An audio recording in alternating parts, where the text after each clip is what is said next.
Welcome to Travel Buddy, presented by Switchfly. In this podcast, we talk about all things travel, rewards, and loyalty. Let's get to it. Hello, Nowell, and welcome back to the Travel Buddy podcast. Last week, we talked about bundling and saving a lot of money on your travel purchases as a consumer. You had some travel hacks that were really helpful.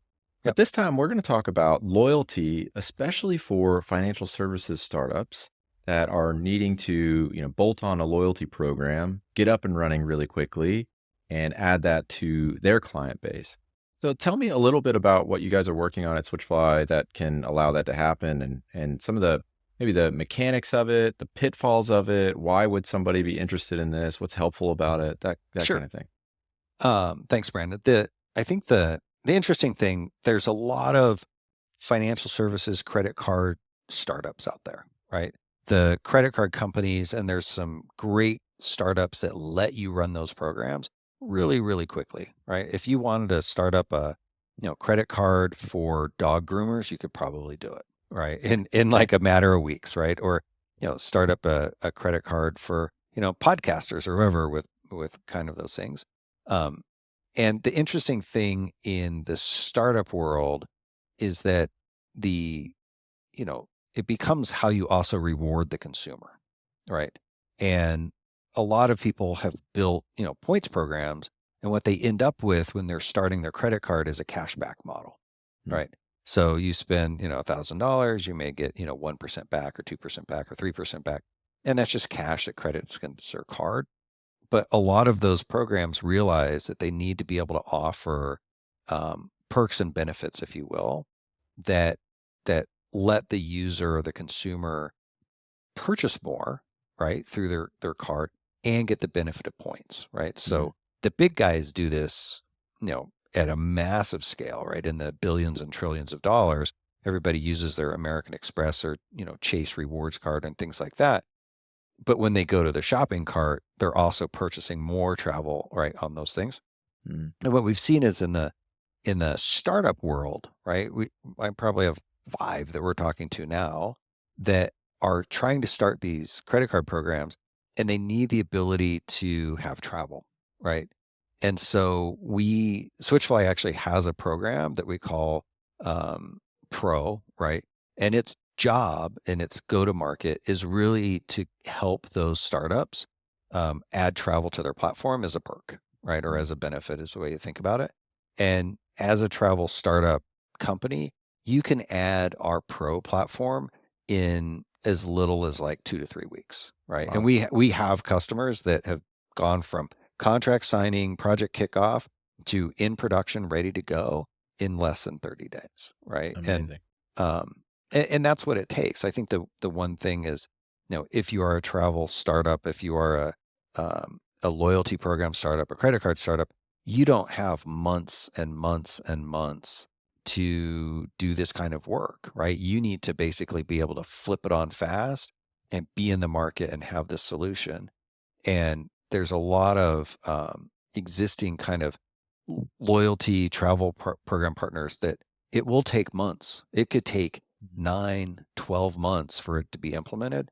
And our job is, here's an API, code to the API, you're up and running, right? And we did another integration for another deal a couple of months ago, and it took 3 days, right? So Wow. it can be really, really fast for those startups in the market.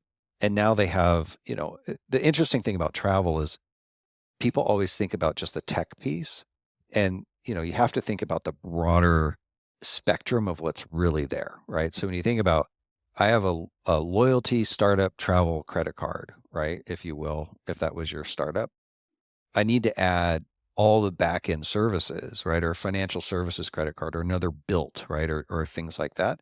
Well, it's more than just being able to shop for flights or hotels. It's also the backend things about, well, who are the suppliers? Who am I connecting to? What happens when something goes bad, right? So all the call center support. And also don't forget about fraud and abuse, right? Because there are people out there trying to hack, fraud, and abuse those systems. And so it's also tying all of that into one box so that you as a startup don't have to worry about any of that, right?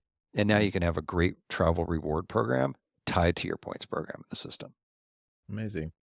That you've mentioned before that like localization is really important too. Like you've got Mhm. to have a system that accommodates, if it's on Australian dollars and the Correct. currency exchange rate and all that kind of stuff. Correct. There's a lot to think through. There is, and I think we see, it's the littlest things that drive consumers nuts, right? Mm, And I'll give an example just with the dollars.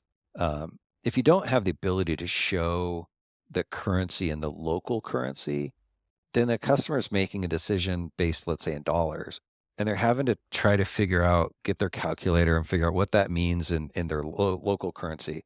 And then, and so they're confused, right? hmm They may not hit click and they may not hit buy because just in the currency, you've made it confusing for them, right? And we all know you can follow user flows through the process. Any of those touch points that make them stick, it's probably, going to create problems. And it mm. is about getting that booking conversion for the actual user to actually buy their travel, right? Yeah, that slowed me down. I mean, when I'm traveling, sometimes I'm looking in pounds or euros or whatever, and Correct. I'm doing in my head. But there is that psychological, like, oh, that's more expensive than I thought. I Yeah, don't know for if I sure. want to do, that kind of thing. What's a challenge to doing it the more, let's say, traditional way with one of the large players that you feel like, is it technological? Is it like the contracts or the terms, or is it the back end, like you're saying, all those suppliers You and know, vendors? Like, what's been the holdup from doing this quickly? uh, a lot of suppliers, right? So we have competitors. If you're or not a travel startup, if you're a loyalty startup, right, or a credit card startup, financial services, and you call those companies, the first question, and I have been a startup in my life and I understand how this feels and I hate it, where Hmm. they're like, the very first question is, well, tell me how many members are in your program. And you say, I'm a startup and I have 5,000. And they go, well, call me back when you get 1 million. Oh All wow. right, thanks. And that sucks, right? Because, you know, if as a true startup, you're trying to grow your business, and you're trying to do that, and you need partners who will sit by your side and do that. Um, I know one of our competitors, I heard this from a sales guy that their minimum deal size is $100 million in gross booking value. All right. Wow. I'm like, whoa. So if your minimum is $100 million, man, that is a massive I mean, that is such a big program Mhm. that any startup on the planet is never going to be close to that. Yeah. Right. Even a built or some of these things that have scaled, they're probably not even close to that as far as being able to do that in travel rewards. And so, the other players in the market, you know, if you get their attention, right? Because even if you're small, maybe they like your idea.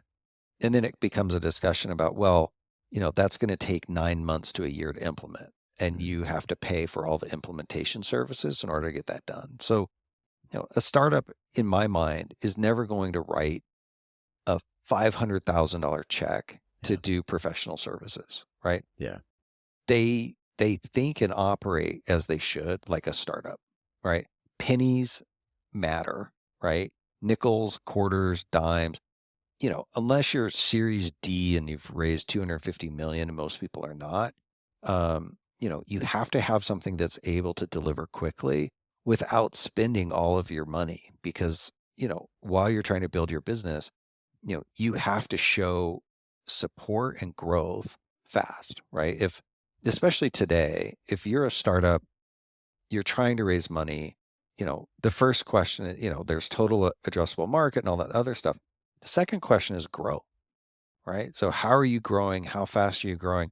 And if you're flat, you're probably not going to get a lot of great meetings, right? Yeah. But if you are showing this like rocket ship growth and adoption and things like that, and also how fast you've added programs and things to service those, consumers or members, that's what people are looking for, right? They're looking for that fast moving, that fast twitch in startup world.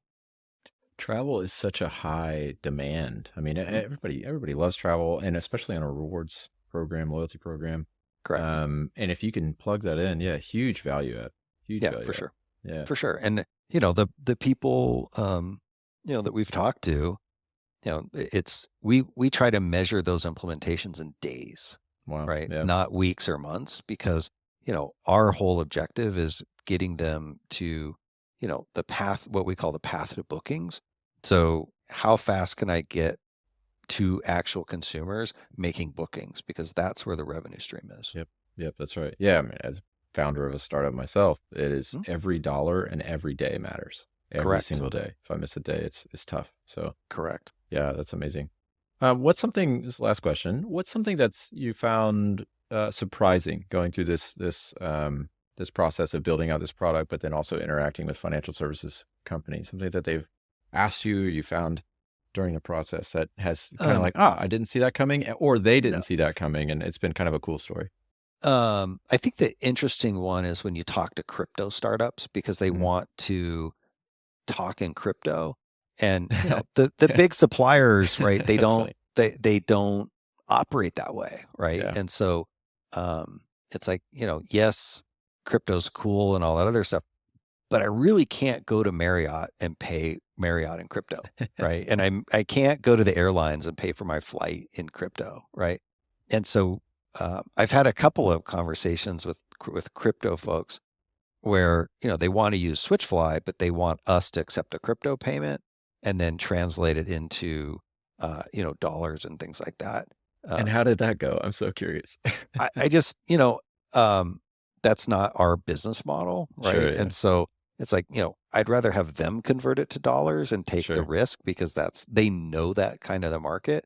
Yeah. Personally, like I don't own crypto. I'm not a crypto guy. I'll take dollars all day and every day. And that's the way, travel. I'm sure there's elements of travel out there that I don't know about that are doing something with crypto, Mm. but in mainstream, all the hotel supply chains, you know, air supply chains and all those things, there's no one really. Yes, well, you can pay for your flight using crypto, right? I think what's so neat about that, though, and you kind of alluded to it, is just the culture and mindset that y'all have at Switchfly. Having this, not scrappy, but you guys just have this. Like, you get it. You get what it's like to be a startup. You get Correct. the tech scene, and you're able to at least connect on that level, even if you don't literally accept crypto, but you at least Yeah, have that kind of vibe that with smaller companies, startups, you get it, for and sure. you can understand your tech stack works with them, and you can get them started up because you understand their pain points, which is really, really cool. Yeah, for sure. And there's, you know, um, as you raise from Series A to Series B to Series C and Series D and all that other stuff, like the requirements change, right? And Mhm. now, I mean, one of the interesting things about Switchfly really as a product is it's global capable, right? And Mm. one of the biggest mistakes I think you can make is, well, let's go with the cheapest solution as a startup, right? So, you're an angel round, your seed round, you pick the cheapest thing that you can to check the box. But then now things start moving and it's Series A and it's Series B, and you realize, like, we would need to launch outside of the United States or outside of this country, and the platform that we selected can't handle it, Mm. right? And so now you have to go through them, and you don't have the time to do that, right? Because you're always on let's say an 18-month clock as a fundraising capability. If all of a sudden you have to pivot and switch out, let's say your rewards platform or your loyalty platform or your travel platform, that's going to take months, right? And so, choose wisely, I think, is my kind of guidance Mhm. here, because you need a platform that can scale with you and grow, right? So I had a call earlier this morning. It's a group in India. They're a startup. They went with a, Indian partner that only services India. And guess what? They're stuck, right? Yep. And now they're like, well, we need to be able to do this, and they only offer certain things, so they basically chose poorly, and now they have to go through this huge effort to basically port their platform. It's going to slow them down, and now they're basically the initial dollars that they spend are throwaway, and now they're going to have to spend more money to pivot over to basically have the right solution, right? So it's just one of those things, and I get it. As a startup entrepreneur myself, it's super hard, right? If people are sitting there going, well, you need to pay us $250,000 to use our platform, you're like, I don't have that, right? So Yep. you end up making those decisions. I would say that just I support startups personally. So like we're open and honest with people who are, seed, series A, all those guys, like more than happy to talk to them, see if we can help them. What I heard is Switchfly can be your travel buddy as you scale. Oh, And that's there it really is. great. You are a I'm marketing just kidding. guy. It's crazy. That's so great. Nice. Noel, thank you. This is super cool. I'm excited about this product and how you're able to service startups because I'm super passionate about startups. I know you are in the Yep. entrepreneurial world and you get it. And so I'm really grateful you guys are building this and I think it's so cool. So can't wait to hear more about how it goes and we'll All talk right. to you next time. All right. Thanks, Brad. All right, thanks, Noel.